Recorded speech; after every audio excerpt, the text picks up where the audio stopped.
नमस्ते, मैं पूनम हूँ। मेरे अपने चैनल में स्वागत करती हूँ। पूनम ब्लॉग में कैसे हैं आप सब? मुझे कमेंट में ओम नमः शिवाय ज़रूर लिखिएगा। आज इस वीडियो में जानेंगे रोज़ सुबह के पूजा कैसे करें, पूजा करने के सही तरीका क्या है, कौन सा एक आरती है इसे रोज़ हमें करना चाहिए। वो बहुत सारी जानकारी इस वीडियो में मिलेंगे। इससे पहले अगर मेरे वीडियो के चैनल के सब्सक्राइब नहीं किए हैं तो सब्सक्राइब कर दीजिए, लाइक कर दीजिए और बेल आइकन के ज़रूर प्रेस कर दीजिए, जैसे मेरा वीडियो के नोटिफिकेशन सबसे पहले पहुँचे। हमें प्रत्येक दिन पंच देवता के उपासना करना चाहिए। उसमें पंच देवते में सूर्य भगवान, गणेश जी, विष्णु भगवान, शिव भगवान, माता दुर्गा। तो प्रत्येक दिन हमें 5 देवी देवता के पूजा अर्चना करना है। आपके पास घर में फ़ोटो रखी है तो फ़ोटो के भी पूजा कर सकते हैं, नहीं है तो मूर्ति है तो मूर्ति के भी पूजा कर सकते हैं। इसी सबसे पहले आप सुबह में स्नान दानी कर लीजिएगा। स्नान करने के बाद हमें साफ़ सुथरा कपड़ा पहनना है। उसके बाद मुझे कैसे पूजा करता है से मैं सूर्य भगवान को जल देना चाहिए। सूर्य भगवान के जल सुबह में दिखाई दे रही है, नहीं दिखा रही है, तब भी सबसे पहले आपने सूर्य भगवान को जल दीजिएगा। जल में थोड़ा सा हमें रोली, अक्षत, फूल, यही सभी सामान मुझे डाल के जो ओम नमः सूर्याय नमः, ओम नमः सूर्याय नमः, ओम आदित्याय नमः, जो आपको मंत्र आता है वो मंत्र उच्चार करते हुए सबसे पहले सूर्य भगवान को जल चढ़ाना है। और सूर्य भगवान को जल चढ़ाने के बाद में आप लोग तुलसी माता के पूजा अर्चना कीजिएगा। उसके बाद अपने पूजा मंदिर में आके जितने देवी देवता है वो सबके पूजा पाठ कीजिएगा। पूजा करने से पहले ही हमें ये जगह के साफ सफाई कर लेना चाहिए। सबसे पहले जगह के साफ सुथरा कर लेना है। ये दीपक आपको हटा लेना है। ये जो जल के पत्रे रखेंगे तो ये भी हटा लीजिएगा। जल के पत्रे जो रखे हैं वो हटा लीजिएगा। पेड़ पौधे में डाल लीजिएगा। कहीं भी हमें इधर उधर नहीं फेंकना है। अब मान लीजिएगा इस जल के आप ढक के रखे हैं तो आप चाय बनाने में ले सकते हैं, पीने में भी ले सकते हैं। मतलब अगर ढका हुआ नहीं है तो आप इस पेड़ पौधे में डाल दीजिएगा। फूल है भगवान को जो चढ़ाए थे वो भी हम शाम में फूल नहीं हटाते हैं, सुबह में चढ़ाते हैं तो अगले दिन सुबह में फूल हटाते हैं। तो ये जो फूल है ना हटा लेंगे। पूजा करने से पहले हमें जगह के अच्छे से साफ सफाई कर लेनी है। और साफ़ करने के लिए आप एक कपड़ा अलग से रख लीजिएगा।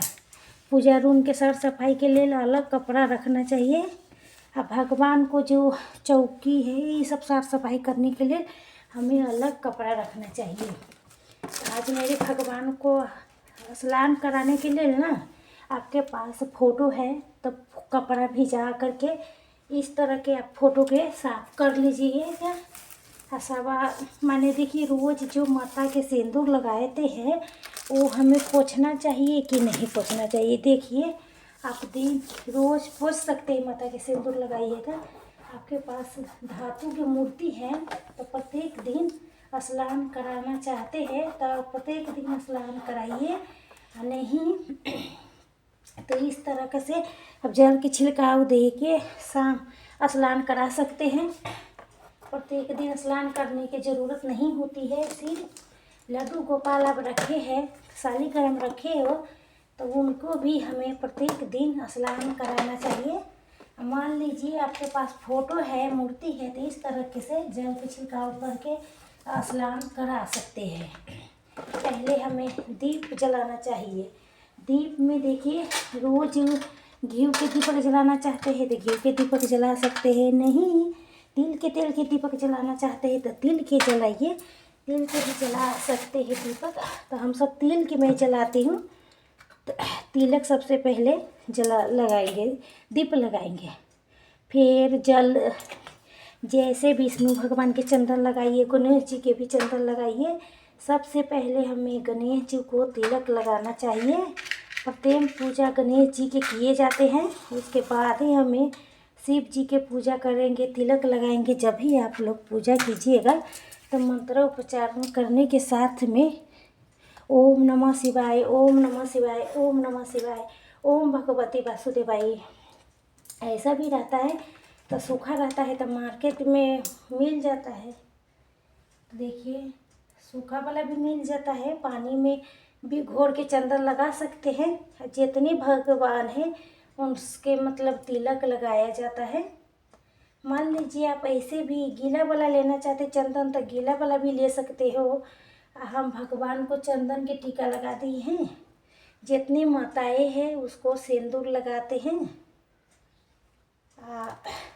सिंदूर माता है, जिसके माता है वो सिंदूर लगाइए माता जी के। जितने भगवान हैं ना उसके आप से चंदन लगाइए। तो देखिए यहाँ माता जी है, मैं चंदन सिंदूर लगाई हूँ। यहाँ पर भी माता जी है। तो सिंदूर आप कोई सिंदूर ले सकते हैं, लाल ले लीजिए, पीला भी ले सकते हैं। मैंने प्रत्येक दिन हमें सिंदूर लगाना है माता जी के। प्रत्येक दिन माता को सिंदूर लगाएंगे। और जो ये सिंदूर आपके उरी में बच जाती है, जो ये सिंदूर बच जाता है ना, तो वो मांग में ज़रूर भर लेना है। ऐसे जे भी देवी देवता है ना रोली के टीका लगा सकते हैं। कोई सिर्फ जे भोलेनाथ है ना उनके रोज भी रोली के टीका नहीं लगाए जाते हैं। उसके बाद हम भगवान को फूल चढ़ाएंगे। तो अगर आप जो फूल मिल जाए तो फूल ज़रूर चढ़ाइएगा।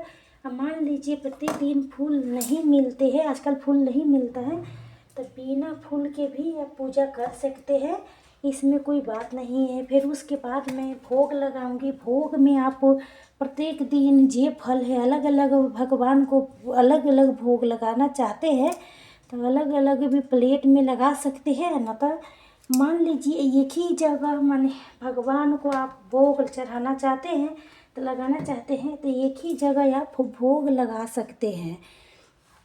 जब कोई ऐसा व्रत त्यौहार आता है तो उसी में आप जितने भगवान हैं उतने अलग अलग भोग लगाए जाते हैं। लेकिन रोज़ आप एक ही जगह भोग लगा सकते हैं। आपको प्रत्येक दिन उपलब्ध फल हो रहा है तो फल के भोग लगा सकते हैं। रोज़ नहीं फल मिलता है, मान लीजिए फल नहीं हो रहा है, जो मिश्री है, मूँगफली है, जैसे चीनी हो गई, उसके भी भोग आप भगवान को लगा सकते हैं। आप लोग भोग ज़रूर लगाइएगा। उसके बाद हम एक पात्र में जल लिया हूँ और जल भी एक पात्र में लेके या भर के रख दिया। वो अगले दिन इस जल के हटाना है। जिस दिन हम पूजा करेंगे उस दिन हम नहीं हटाना है। इस पात्र के अगले दिन हटाइएगा। अब पूजा पाठ करने के बाद जो ये भोग प्रसाद है उसको हटा लीजिएगा। इसके ज़्यादा देर तक नहीं रखना चाहिए। इसके बाद अगर आप रोज़ कोई पाठ करते हैं तो पाठ भी कर लीजिएगा। अगर आप हनुमान चालीसा के पाठ करते हैं तो हनुमान चालीसा भी कर सकते हैं, और नहीं करते हैं शिव चालीसा के पाठ करते हैं तब शिव चालीसा के भी पाठ कर सकते हैं। सुंदर कांड के पाठ करना चाहते हैं तो सुंदर कांड के भी पाठ कर सकते हैं, सुंदर कांड के भी पाठ कर सकते हैं। तो देख लीजिएगा। अगर कोई भी आप उपाय करना चाहते हैं तो आप भोग लगाने के बाद पाठ कर लीजिएगा। अब पाठ करने के बाद हम आरती करेंगे। तो उसके बाद हमें आरती धूप दीप अगरबत्ती दिखा देंगे। धूप अगरबत्ती जला दिए हैं तो धुआं देखने लगेगा तो देखिए जिस समय आप दीपक जलाइएगा उसी समय जला लीजिएगा धूप। भगवान को आरती करेंगे तो रोज़ माने आरती जी रोज़ गणेश जी की आरती, विष्णु जी की आरती, महादेव की आरती, जैसे अलग अलग तरीक़ा से करनी चाहते हैं तो अलग अलग भी कर सकते हैं। न तो मान लीजिएगा आपके पास टाइम नहीं है तो सिर्फ आप कपूर गौरम करना बतारन संसार सारी आरती कर लीजिए, आपकी पूरी आरती मानी जाएगी। तो घंटी बजाते हुए ना आरती करना चाहिए। कपूर गौरम करुणावतारम संसार सारी बसंते गिरे नमने भव भवानी शैतनमानी तू ही माता हो तुम ही पिता हो, तुम ही विद्या देते हो, तुम ही मम देते हो। अगर जय कपूर गौरम कर्णेयतारम, संसार सारी भुजगेन्द्रहारम, सदा बसन्ते कपूर गौरम कर्णम अतारम, संसार सारे भुजगेन्द्रहारम। जय जय। तो ये देखिए, ये जल घुमाना है ना, से भगवान के स्वीकार हो जाता है। सुबह में हमें इसी तरह के जल लेके प्रत्येक दिन पूजा करना है, और शाम के समय में भी हमें भगवान के पूजा करना है।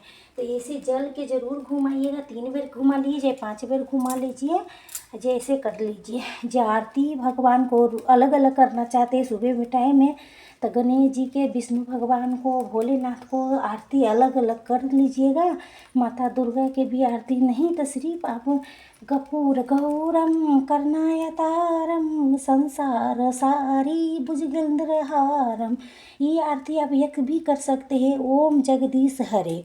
तो ये पूरे आरती माने जितना टाइम है उतना में हमें सारे सब कुछ करना है, लेकिन पूजा आप प्रत्येक दिन करना है, ज़रूर करना है। तो ये प्रत्येक दिन पूजा करते समय यही सब नियम के पालन करते ज़रूर करना चाहिए। और देखिए, आज के वीडियो यहीं तक के था, फिर मिलूँगी कोई नए वीडियो में। तब तक के लिए वीडियो अच्छा लगे तो लाइक शेयर ज़रूर कीजिएगा, मेरे चैनल के सब्सक्राइब कीजिएगा। हाँ, फिर मिलूँगी कोई नए वीडियो में। तब तक के लिए नमस्कार। खुश रहिए, जहाँ कहाँ रहिए, जहाँ खुश रहिए। ओम नमः शिवाय।